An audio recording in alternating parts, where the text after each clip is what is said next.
So far, I have reviewed every single mainline Majikoi visual novel entry, all the way from the original VN to its sequel Majikoi S and its fan discs from A1 through A5. In this video, I'm going to cover my quick thoughts on every single spin-off visual novel in the Majikoi series, including any untranslated ones. Starting with Shakadou-san no Jun'ai Road. This is the first Majikoi spin-off visual novel ever, originally released as a decade-old April Fool's project featuring one of the antagonists from the original game, Gyobu Shakadou. This is kind of a crossover with another Minato-developed VN, Tsujidou-san no Jun'ai Road, a comedy-focused visual novel centered on delinquent girls. Shakadou Jun'ai Road is very short, not even lasting 30 minutes. I first read it back when it released in 2013, but unfortunately, since it was designed for Windows 7, it crashes for me on Windows 11 when I try to get past the title screen. What's strange is that someone else told me that they had no issues running it on Windows 11 themselves, so maybe just my PC has a problem. Because of that, for this section of the video only, I'll have to rely on using screenshots for visuals. The premise of the VN revolves around Shakadou working at a restaurant in Enoshima, the setting for Tsujidou-san no Jun'ai Road, where he meets a 20-year-old flower girl named Sakura. The two grow closer in a lightly implied but not explicitly romantic way, all presented in the usual lighthearted Majikoi romantic comedy style. Personally, I thought this spinoff was just okay. Shakadou isn't exactly one of the more memorable Majikoi characters to me, and since the humor largely centers on the irony of him working at a random restaurant despite his darker past, there's only so much this joke can get a laugh out of me. Sakura, the heroine exclusive to this VN, is likable, and it's disappointing that she never got more screen time or a proper route in the mainline Majikoi series. The biggest letdown though is the lack of meaningful cameos from either the Majikoi or Tsujidou character casts, which once again limits the humor. Overall, Shakadou-san no Jun'ai Road is decent at best, assuming you can get it running. It's a mildly amusing 30-minute experience, but nothing particularly stand out. I'd give it around a 6 out of 10. The next spin-off I'm going to be talking about is Majikoi Spark. This is the only visual novel on this list that is completely untranslated, which is unfortunate because I found it more memorable than the Shakadou one.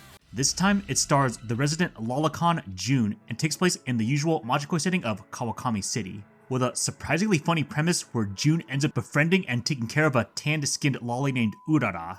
Despite the concern around June, being attracted to younger-looking girls, this spinoff is entirely all ages, so thankfully, he never acts inappropriately towards her. In fact, the story is more wholesome than expected.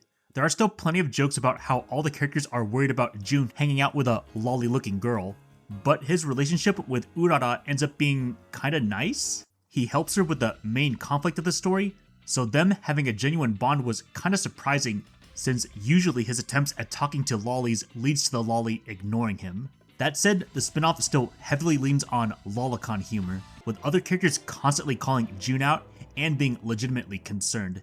It can be funny, but also understandably off-putting depending on your tolerance for that type of humor.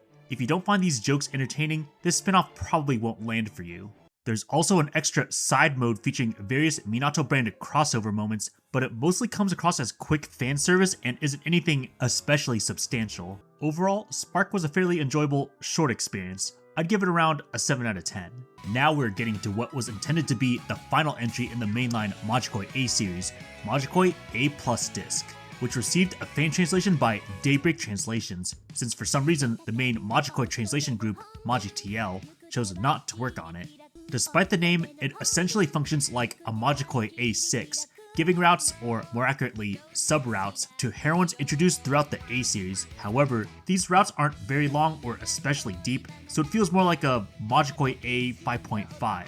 For example, the Busho or Wusong route is based on Majikoi A4's Lin Chang route, specifically the ending where Yamato becomes Jun Linyi and gathers the 108 Stars of Destiny, or just basically makes a harem of Chinese girls.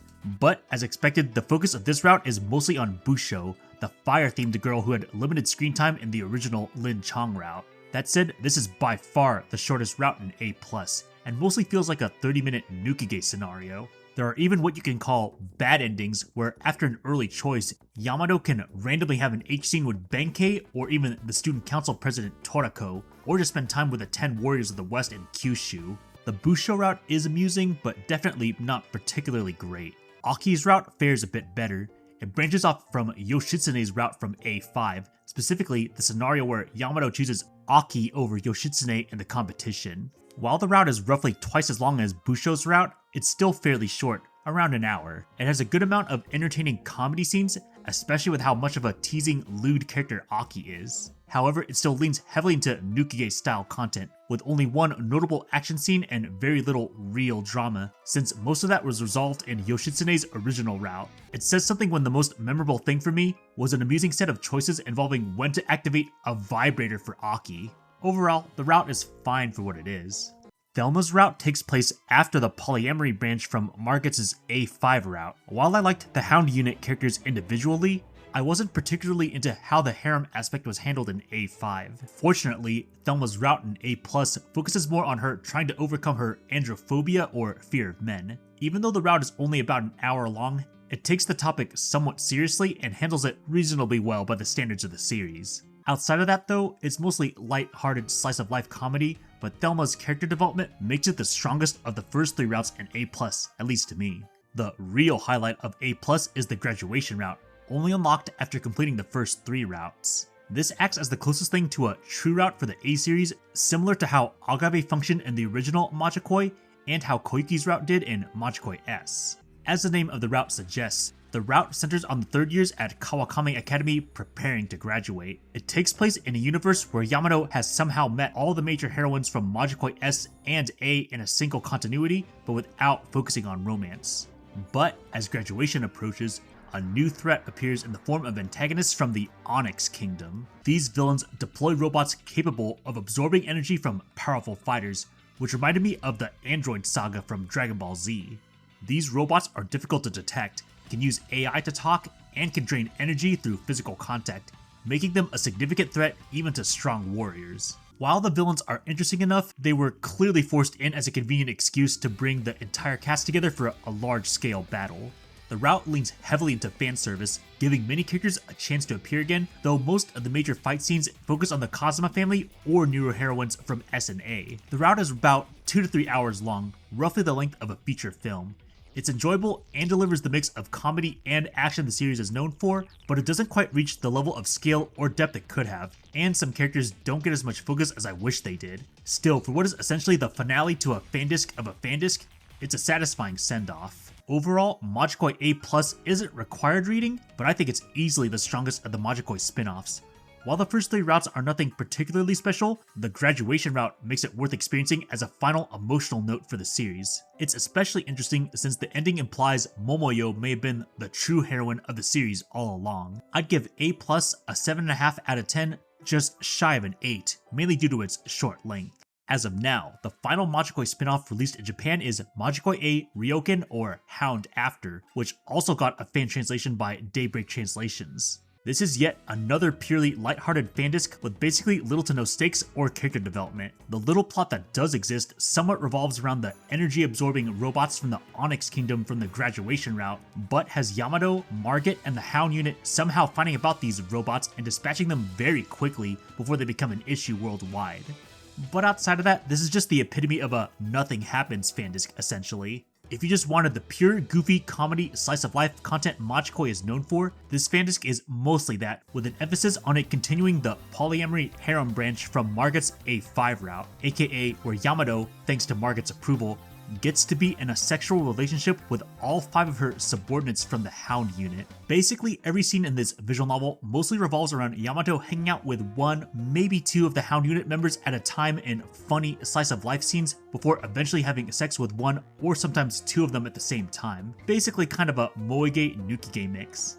The comedy moments are pretty decent this time around, but just keep in mind this is, once again, another very short slice-of-life fandisc, roughly 3 hours. Despite this very likely to be the last Majikoi visual novel to ever be made, it's arguably one of the most skippable ones to date. I would only recommend it if you just really want to see more of the Hound unit since Margit herself doesn't get that much screen time, but you could also just read it if you just really like Majikoi's writing rom-com style in any scenario, basically if you're like me. I haven't mentioned it yet, but notice the overall presentation is quite a bit different from the other 3 spin-offs. The art is not by the usual Wagi, but is instead by Inoue Shinsuke, the mangaka of the Majikoi manga adaptation.